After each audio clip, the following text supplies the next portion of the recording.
nous allons voir ici comment on peut dans un même document Google Docs donc insérer des pages qui ont une orientation différente, c'est-à-dire soit orientation paysage, soit orientation portrait, donc pouvoir passer de l'un à l'autre dans le document. Donc ici j'ai une première page avec un texte. Et admettons que je veuille, dans la page suivante, intégrer un tableau, mais qui est plus large et qu'il serait bon de faire apparaître en mode paysage. Donc pour ça, je vais me baser sur le principe du saut de page, mais pas n'importe quel saut de page. On va faire un saut de page qui, en même temps, va créer une nouvelle section dans le document. Donc pour cela, on va dans le menu Insertion, on descend et on a ici les options de saut. On ne va pas sauter en parachute, mais on va effectuer un saut de page. Donc comme je vous l'ai dit, pas n'importe lequel, c'est plutôt un saut de section, mais qui va nous démarrer la section, la page suivante. Donc c'est cette option-là que je viens sélectionner. Et donc j'ai une nouvelle page qui se crée. Je vais maintenant aller modifier l'orientation de cette page-là. Donc je viens pour ça dans le menu Fichier et au niveau de la configuration de la page. OK ? Et c'est là que je vais modifier l'orientation et ici je vais bien laisser appliquer à cette section et évidemment pas au document entier. Donc cette section uniquement. OK ?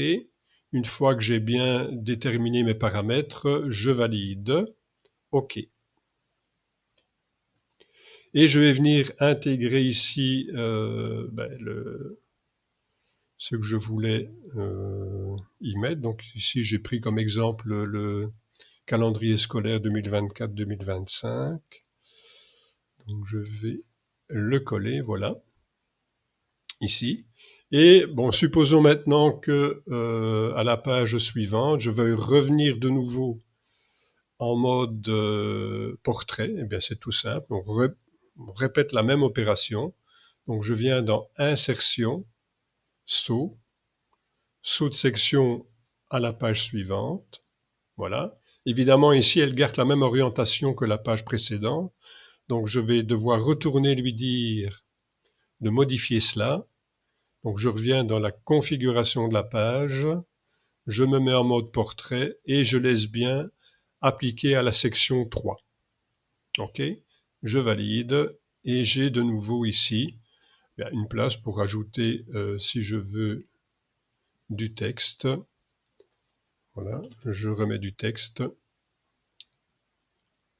et